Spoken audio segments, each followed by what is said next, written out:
ಹೊನ್ನೆಕೆರೆ ತೂಬಿನಲ್ಲಿ ಕೆರೆ ನೀರು ಪೋಲಾಗುತ್ತಿರುವುದು ಪಂಚಾಯತ್ ರಾಜ್ ಮತ್ತು ಇಂಜಿನಿಯರಿಂಗ್ ಇಲಾಖೆಗೆ ಮನವಿ. ಹೊಳಲ್ಕೆರೆ ಪಟ್ಟಣದ ಹೊನ್ನೆಕೆರೆ ತೂಬಿನಲ್ಲಿ ಕೆರೆ ನೀರು ವರ್ಷದಿಂದ ಧಾರಾಕಾರವಾಗಿ ಹರಿಯುತ್ತಿದ್ದು ಕೆಳಹಂಚಿನ ತೋಟಗಳಲ್ಲಿ ಸಾಕಷ್ಟು ನೀರು ನಿಲ್ಲುತ್ತಿದೆ. ಇದರಿಂದ ಹೊನ್ನೆಕೆರೆ ಏರಿಯು ಒಡೆದು ಹೋಗುವ ಸಾಧ್ಯತೆ ಇದೆ. ಈ ಕೆರೆಯ ಮೇಲೆ ಸಾವಿರಾರು ಎಕರೆ ಅಡಿಕೆ, ತೆಂಗಿನ ತೋಟಗಳು ಅವಲಂಬಿಸಿವೆ. ಗ್ರಾಮೀಣ ಅಭಿವೃದ್ಧಿ ಮತ್ತು ಪಂಚಾಯತ್ ರಾಜ್ ಇಲಾಖೆಗೆ ಸಾಕಷ್ಟು ಬಾರಿ ಮನವಿ ಮಾಡಿದರೂ ಸಹ ಅಧಿಕಾರಿಗಳು ಸ್ಥಳಕ್ಕೆ ಭೇಟಿ ನೀಡಿ ಪರಿಶೀಲನೆ ಮಾಡಿರುವುದಿಲ್ಲ. ಮುಂಗಾರಿನ ಜೂನ್ ತಿಂಗಳಿನಲ್ಲಿ ಭದ್ರಾ ನೀರನ್ನು ಹೊನ್ನೆಕೆರೆಗೆ ಹರಿಸುವುದರಿಂದ ಕೆರೆಯು ತುಂಬುತ್ತದೆ. ಶೀಘ್ರವೇ ಅಧಿಕಾರಿಗಳು ಸ್ಥಳಕ್ಕೆ ಭೇಟಿ ನೀಡಿ ಈ ಬೇಸಿಗೆ ಕಾಲದಲ್ಲಿ ಕೆರೆ ತೂಬಿನ ಅಕ್ಕಪಕ್ಕ 10 ಅಡಿ ಸಿಮೆಂಟ್ ಕಾಂಕ್ರೀಟ್ ಹಾಕಿ ಬಿಗಿ ಬಂದೋಬಸ್ತ್ ಮಾಡಬೇಕೆಂದು ಪಟ್ಟಣದ ರೈತ ಸಂಘದ ಪದಾಧಿಕಾರಿಗಳು ಆಗ್ರಹಿಸಿದ್ದಾರೆ. ವಾರದೊಳಗೆ ಈ ಕೆಲಸ ಮಾಡದಿದ್ದರೆ ಹೊಳಲ್ಕೆರೆ ಪಟ್ಟಣ ಶಾಖೆಯ ಸಮಸ್ತ ರೈತ ಬಾಂಧವರು ಗ್ರಾಮೀಣಾಭಿವೃದ್ಧಿ ಮತ್ತು ಪಂಚಾಯತ್ ರಾಜ್ ಇಲಾಖೆಯನ್ನು ಮುಚ್ಚಲಾಗುತ್ತದೆ ಎಂದು ಹಿರಿಯ ಮುಖಂಡರಾದ ಬಸವನಕೋಟೆ ನಾಗರಾಜ್ ಎಚ್ಚರಿಸಿದ್ದಾರೆ. ಅಧ್ಯಕ್ಷ ಎಸ್ ಸಿದ್ದರಾಮಪ್ಪ, ಪ್ರಧಾನ ಕಾರ್ಯದರ್ಶಿ ಕೆಎನ್ ಅಜಯ್, ಗೌರವಾಧ್ಯಕ್ಷ ಆರ್ ಸಿದ್ದರಾಮಪ್ಪ. ವರದಿ ನಾಗರಾಜ್ ಹಾದಡಿ. ಕ್ಷಣ ಕ್ಷಣದ ಸುದ್ದಿಗಾಗಿ ವೀಕ್ಷಿಸಿ ರಾಷ್ಟ್ರಧ್ವನಿ ನ್ಯೂಸ್ ಕನ್ನಡ.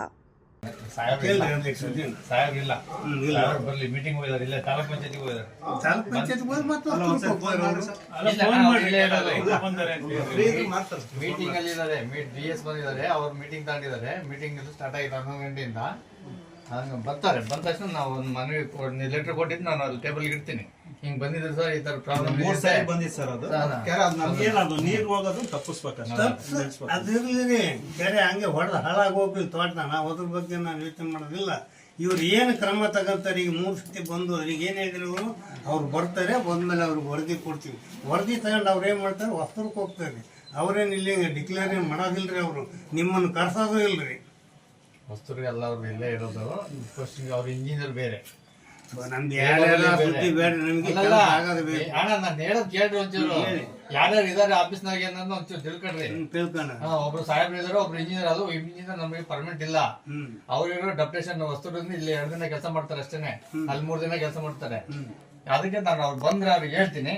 ಅವ್ರ ಇಂಜಿನಿಯರ್ ಕಳಿಸಿ ಅದೇನು ಸ್ಪಾಟ್ ನೋಡ್ಕೊಂಬರಕ್ಕೆ ಹೇಳ್ತಾರೆ. ಅದೇನಾಗಿದೆ ಅನ್ನೋದು ನೋಡ್ಬಿಟ್ಟು ಅದೇನ್ ಮಾಡ್ಬೇಕಂತ ಹೇಳ್ತಾರೆ. ಅಲ್ಲ ಸರ್, ಈಗ ಕಾಲ್ ಮಾಡಿ ಫೋನ್ ಮಾಡಿ ಸ್ವಲ್ಪ ಹಳೆ ಮಾತು ಬೇಡ. ಒಂದ್ 2 ನಿಮಿಷ ಮಾತಾಡಕ್ಕೆ ಮಾತಲ್ಲ. ಈಗ ನಿನ್ನೆ ಮಾತು ಬೇಡ. ಬಂದಿದ್ದೀವಿ, ಇಲ್ಲಿಂದ ಇట్లాಗೆ ಮಾಡ್ಕೊಡ್ಬೇಕು. ಅದು ಅವರು ವಸ್ತುರ ಕೆಲಸ ಮಾಡ್ತಾರೆ ಇಲ್ಲ ಅಂತ ಹೇಳಿದ್ರೆ ಸರ್, ಈಗ ಬಂದು ರಿಸಲ್ಟ್ ಕುತ್ಕೊಂಡಾಗ ಅಲ್ವಾ, ಅದಕ್ಕೆ ಜವಾಬ್ದಾರಿಯಿಂದ ಕೆಲಸ ಮಾಡ್ಬೇಕು ತಾನೆ. ಮತ್ತೆ ಹೇಳ್ತಾ ಇದ್ದೀರಾ ನಾವೇ ಬರ್ತೀವಿ. ಅದನ್ನ ರೆಡಿ ಮಾಡ್ತಿದ್ದಾರೆ ಸರ್. ಅವು ಅಷ್ಟೊಂದು ವರ್ಕ್ ಇದಾವೆ. ಅದನ್ನ ಎಲ್ಲ ಸಾರ್ಟ್ ಮಾಡೋದಕ್ಕೆ ಸುಮಾರು ಹೊತ್ತಾಗ್ತದೆ.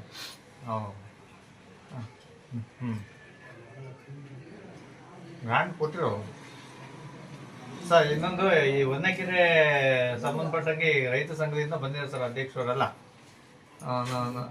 ಅದಕ್ಕೆ ಹೇಳಿದೆ, ನನಗೆ ಫೋನ್ ಮಾಡಿಕೊಡ್ರಿ, ಮಾತಾಡ್ತೀವಿ ಅಂದರು. ನಾನು ಮೀಟಿಂಗ್ ಮುಗಿಸ್ಕೊಂಡು ಬರ್ತೀನಿ ಅಂತ ಹೇಳಿದ್ರೆ. ಹಾಂ ಸರಿ ಸರ್,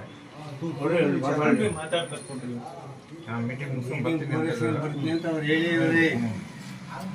ಕೊಟ್ಟಿಲ್ಲ, ನಾನು ಮೀಟಿಂಗ್ನಾಗ ಇದ್ದೀನಿ, ಆಮೇಲೆ ಮಾತಾಡೋಣ ಅಂತ ಕಟ್ ಮಾಡಿ.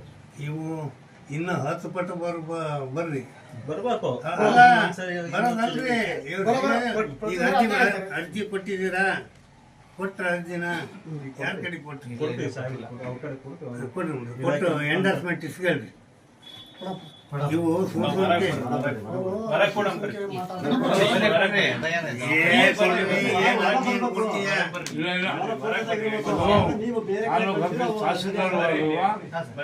ಬಂದಾಗ ಹೊರಗೆ ಬರ್ಬೇಕು. ಬರಬರ್ರಿ.